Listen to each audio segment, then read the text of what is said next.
G'day punters, coming to you from Old Bar. This video is all about the canopy, pulling it off, rolling it around, turning it upside down, doing some work and preparation on it, then putting it back on. Part 1 and a part 2 series. Hope you enjoy.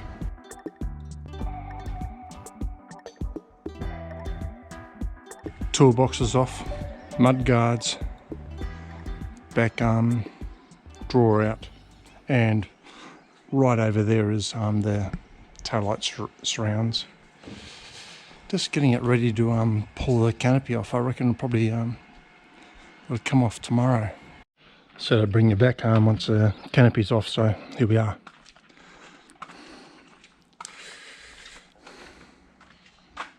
Do a little walkthrough shortly.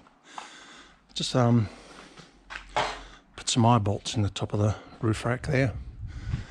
You see I run it off the roof and just dropped it down.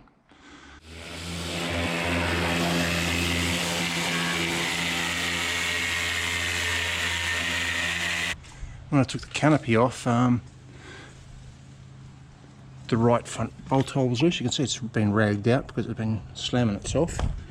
The two center ones were loose, and you can see that there's threads in there, and the bolt went all the way through that, so there shouldn't have been thread there. That center one was a little bit loose, and so is that one. The two rear ones were really tight. I'm going to move the whole canopy forward 35 millimeters, so I'm going to move those holes 35 across. But I'm thinking about doing is putting a bit of strap inside here and getting it welded up through these existing holes, drilling new holes. See it flexing there? It's worn quite a bit of the material away on this. A lot of joist. Well, today I've got a bung for the water tank, which is underneath the canopy. What was there was the fill neck, so I'm going to get rid of that, because what I generally do is I fill up through a tap fitting, which is on the fill.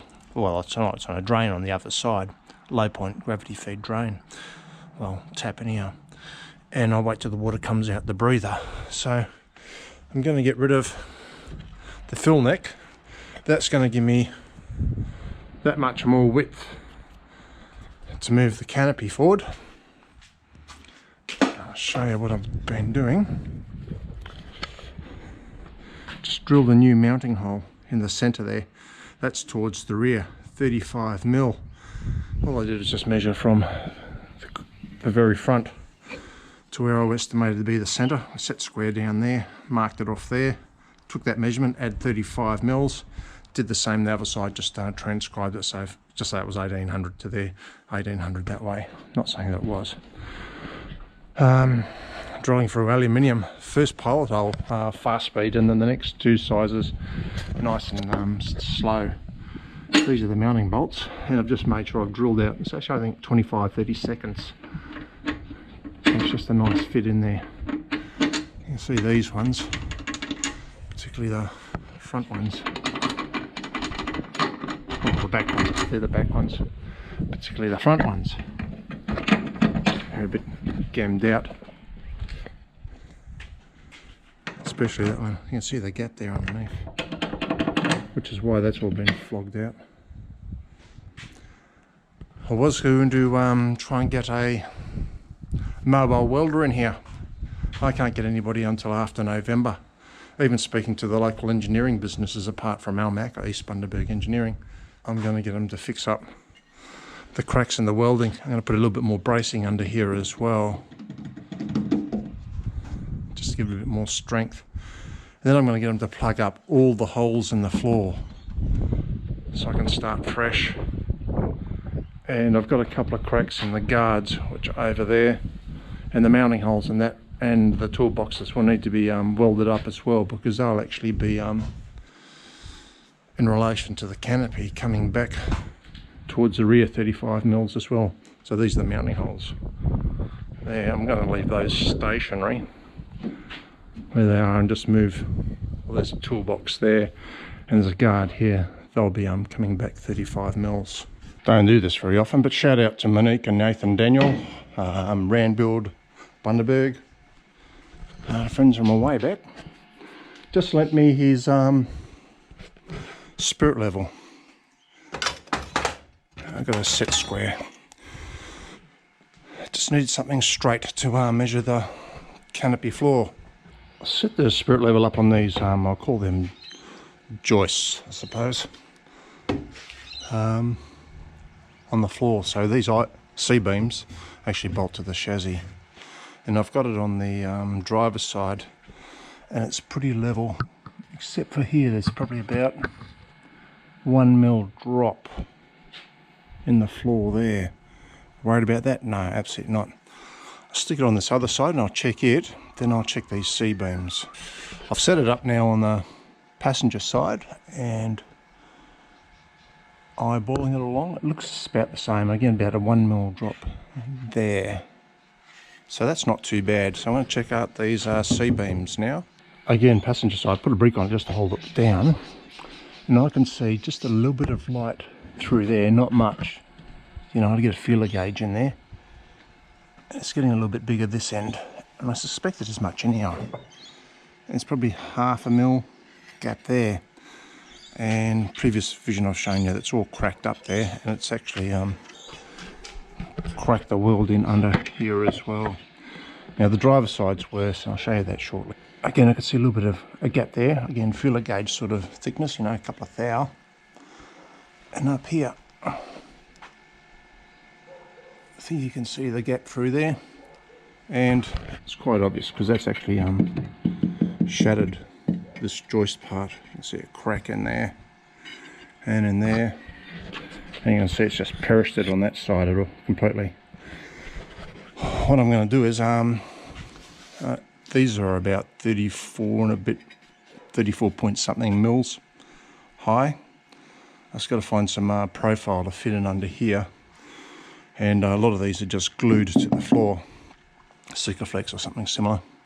And I'll do the same under here, just pack it in under there so that sits nice and square. I'll get the spirit level again and just check it.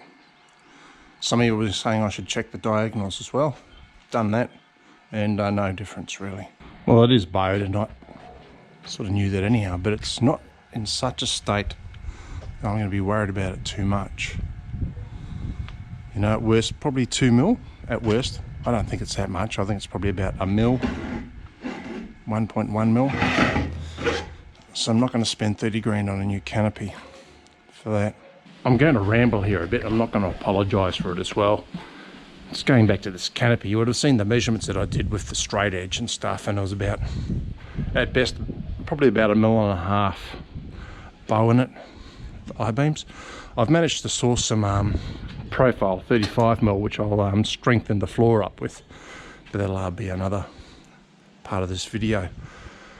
It got me thinking about why there was such an obvious gap between, that's the top, and the bottom of the canopy and the cab, apart from the cab not being vertical. And a recent comment on one of the videos I did sort of made the penny drop.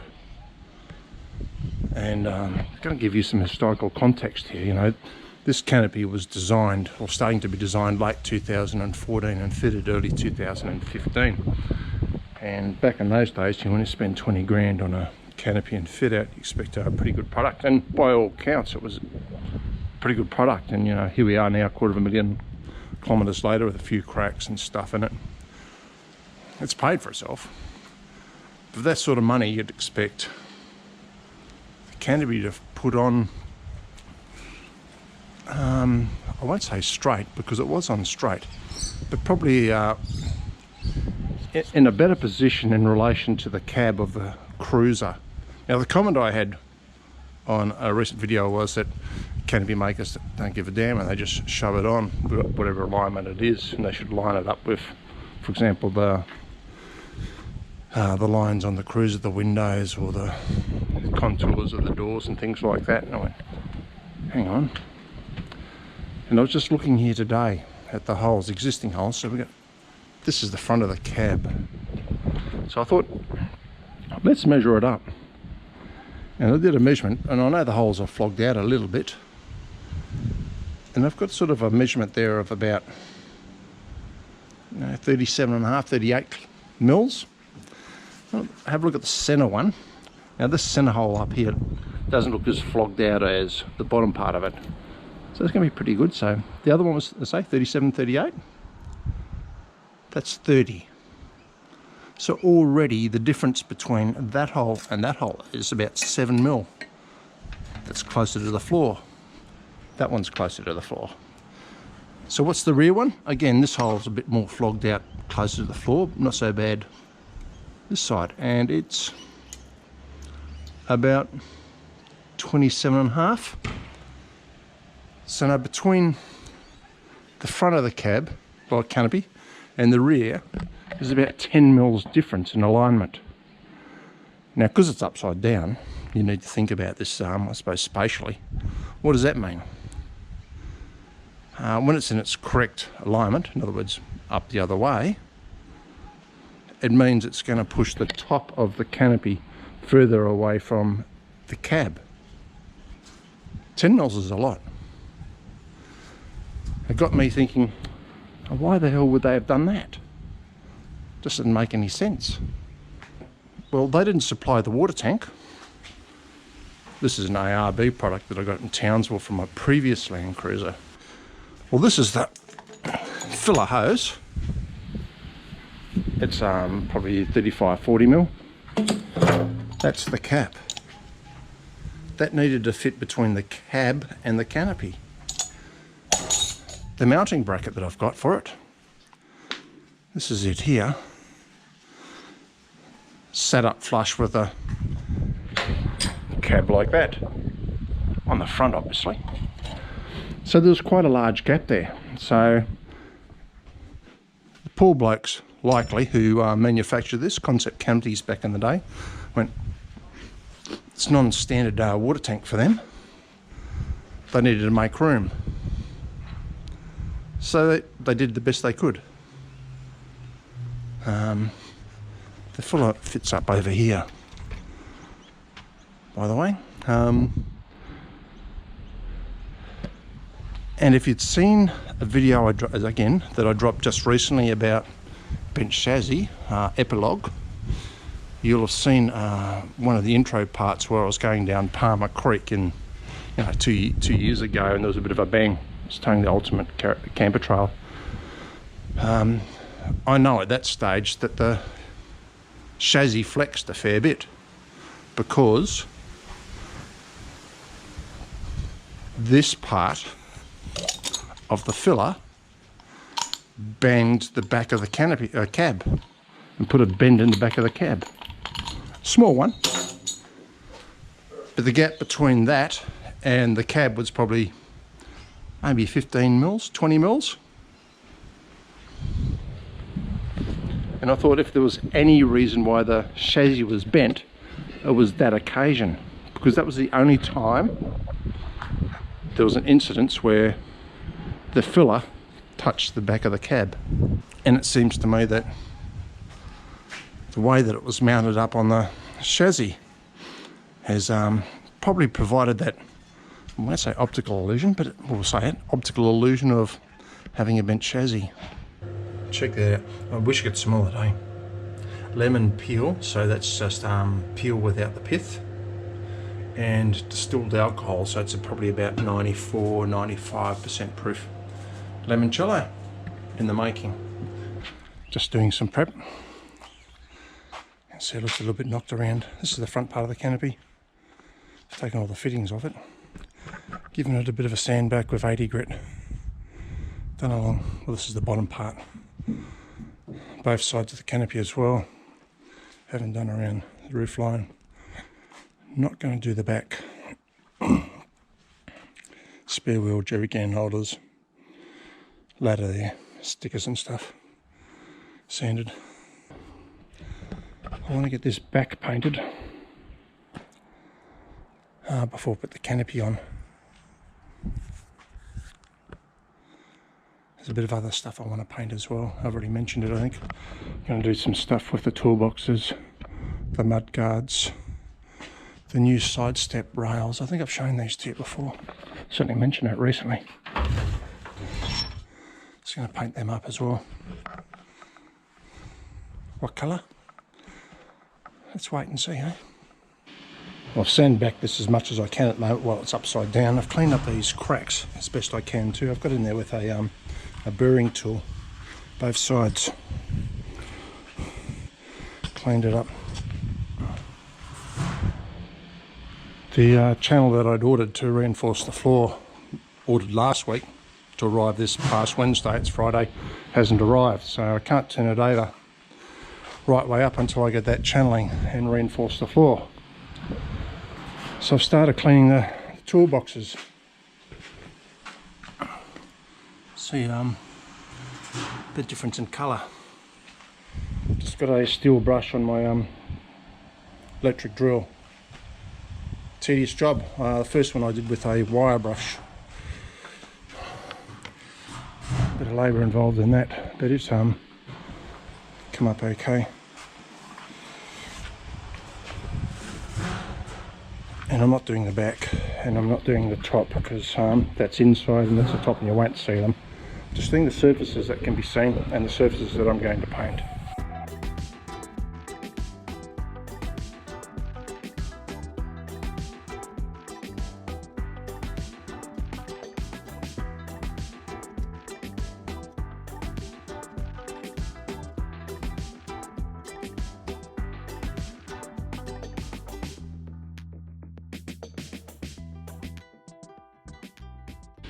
Alright, back from our DMW trip.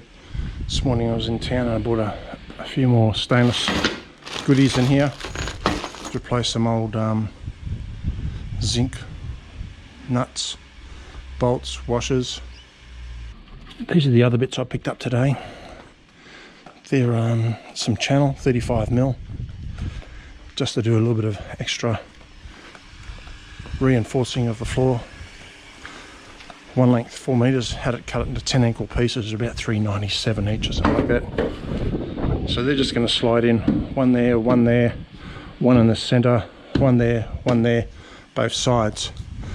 All this channel stuff is bonded with a like a Sikaflex, but it's like industrial strength glue, I suppose, to the floor. So that's what I'm going to do.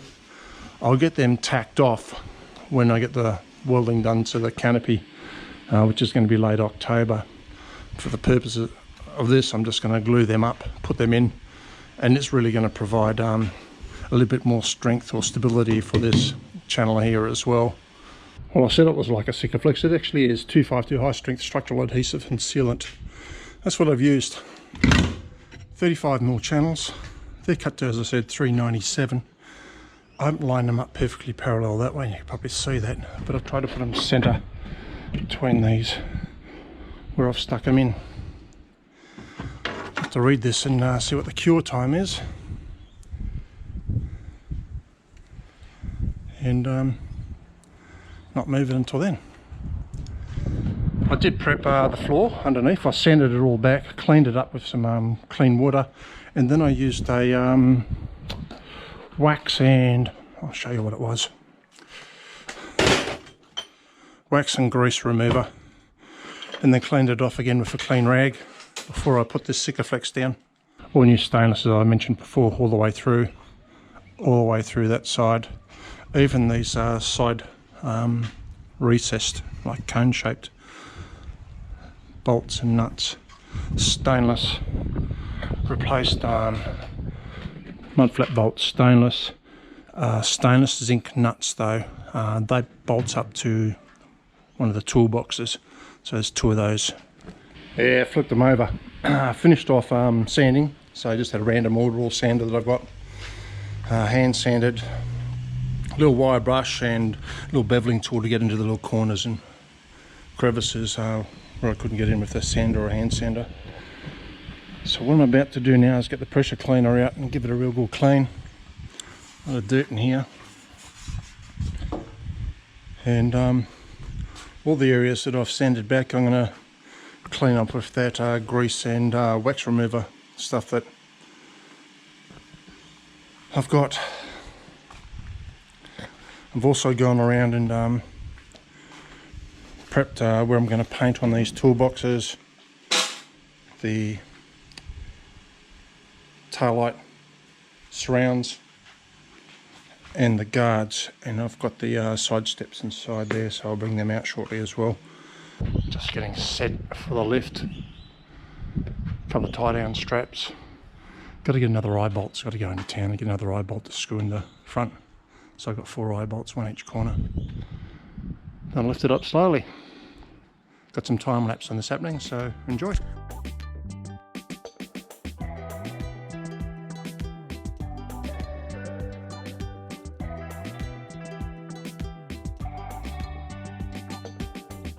On a time lapse, you would have seen me walking around with a tape measure, measuring. Just needed to make sure these seat channels are about 1100 high, so I can fit the cruiser underneath. About ready to lower it. That's going to be the tricky part.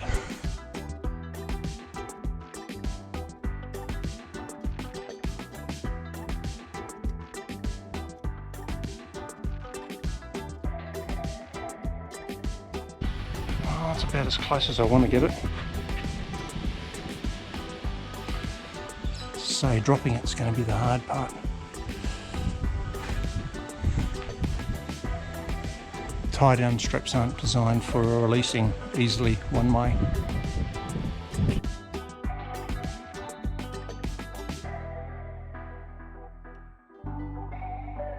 High lift jack, let it down slowly. Got the centre bolts in now. Not tight.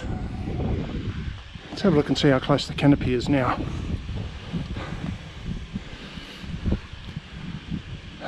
When it was mounted up before, there was 125mm between that chrome trim and the front of the canopy. Let's get the tape measure and have a look, eh? It's about 85 there at the moment. Or maybe 90, no, 85. So it's come in 40mm at the moment. Been umming and ahhing. I had the boss out here. Second set of eyes. I just don't think the lines of the canopy are ever going to follow the lines like the creases in the doors. It's just the shape and the way it is. But I think it's a lot better than, it looks a lot better than it was. The boss was worried about flexing again and bashing the back of the cab. That flex, or that plastic conduit in here for electrical stuff. And this sits outside the cab, so that's fine. The distance between chrome and the back of, well, the front of the canopy is 70mm. Give you a squeeze.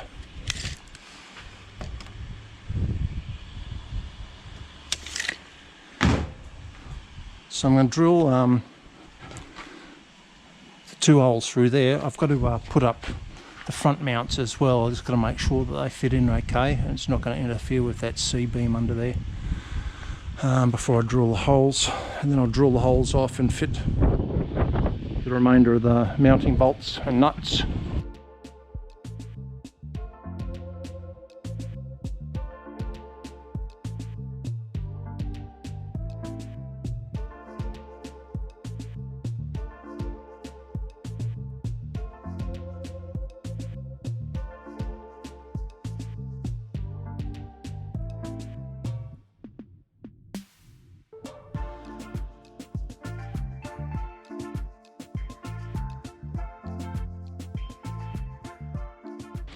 Once the canopy on, I've got to do the tail lights and put the number plate back on with the Parker lights as well. I'll probably fit up the toolboxes and the mudguards too, just to know where they're going to sit. I was worried about the track correction, that the tyres might sit out past the canopy, but once the doors are on, it's going to be pretty close, I think. I guess we'll see. Why have I brought you here at this moment? I suppose I've been anguishing a little bit. In previous commentary I've talked about chopping 300 or 270 odd mils off the back end here because of the weight.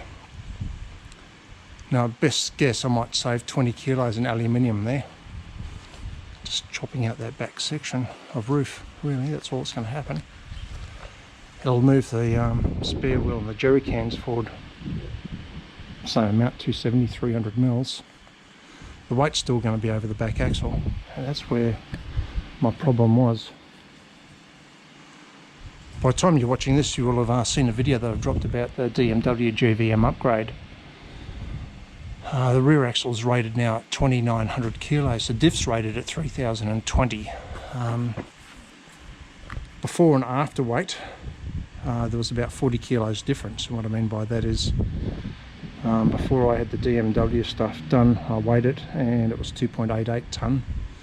And when I came back, I weighed it again, sort of similar circumstances, as best as I could in here, and it was 2.92 tonnes, so 40 kilos heavier basically.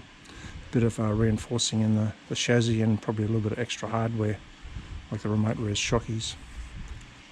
I've added 40 kilos to the weights that were taken earlier this year in that matrix playlist, as I mentioned, and it was 4062 as my GVM, so 4102, and my GVM now is 4499, so it'd be 397 kilos underweight on the GVM, which is fine. On the GCM, the sticker on the DMW stuff suggests about 7,999 kilos, but I'm not going to rely on that. It's not on the blue label, so I'm just going to stick with the old Toyota one, 6,800 kilos. Earlier this year my GCM was 6,440, add 40 kilos, 6,480, so that's still 320 kilos under GCM.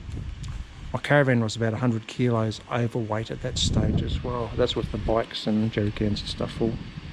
Rear axle, this is, as I say, this is where I had the problem.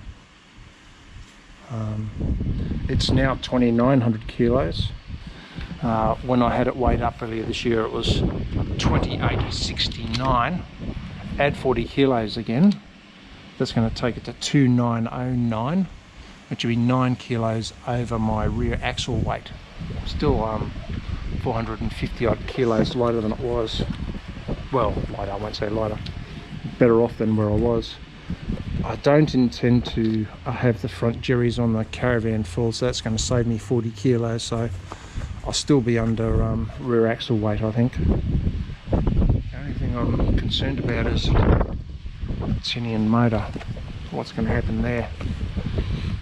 I'm going to do another weigh up probably late November, early December, so there'll be a future video back to cutting the canopy. Look, I've anguished about this, so I might save 20 or 30 kilos in aluminium. I'm not convinced moving the jerry cans and spare wheel forward, say 300 mils, is going to save me anything on the rear axle. So I've decided not to chop it. I still need to take it in and get the cracks and stuff welded up. All the reinforcing I've done on the floor of the canopy needs to be welded up. And I've still got that booked in for late October. So the canopy's got to come off again then anyhow. And whilst that's off, the van's going into Downey Street rust proofing, which is down in Brisbane, after I come back from Fraser, to get a bit of treatment and a bit of love on the chassis and stuff. So I put the doors on, rod holder, awning.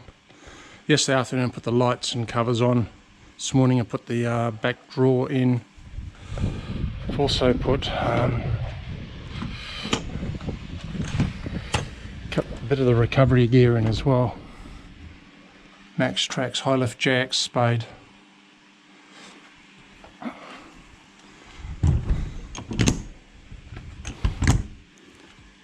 I'll do some time lapse on the mud guards and the toolboxes.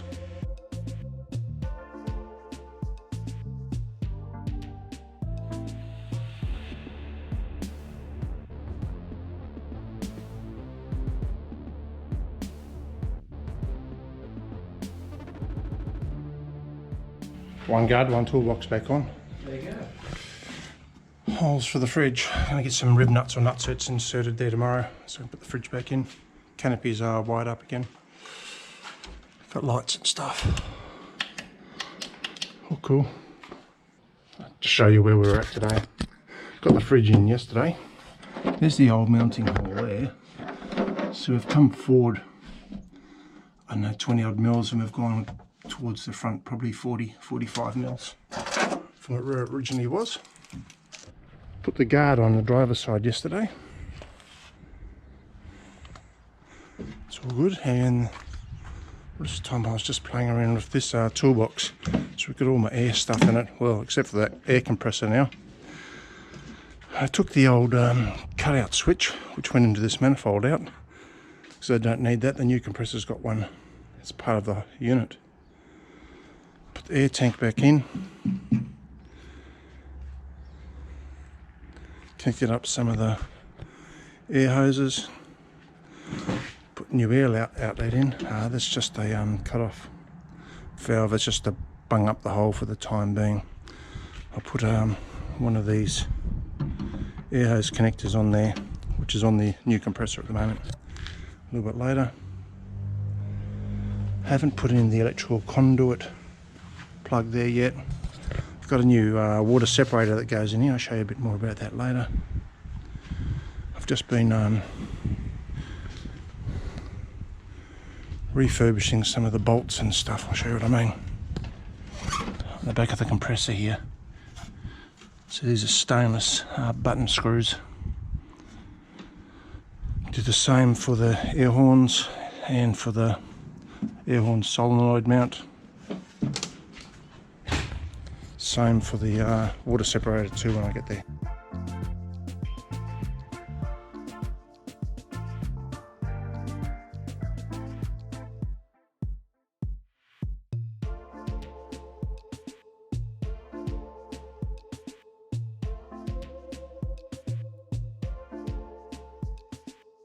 Well, I've been having a bit of a struggle with one of the channel nuts.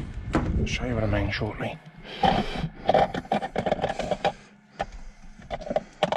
That's a channel nut. The ones I've got in the canopy have a spring on the other side, so they're spring loaded, which is handy. But there's one that mounts up in here. The spring is actually, you might be able to see it. It's just up in here. The spring's actually come through the hole, so I can't get the nut into it. I've got spare channel nuts. So cool. But the bolts I got are about 5 mils too short. So I have to go get a longer bolt. Today's Saturday, so I won't be able to get one tomorrow.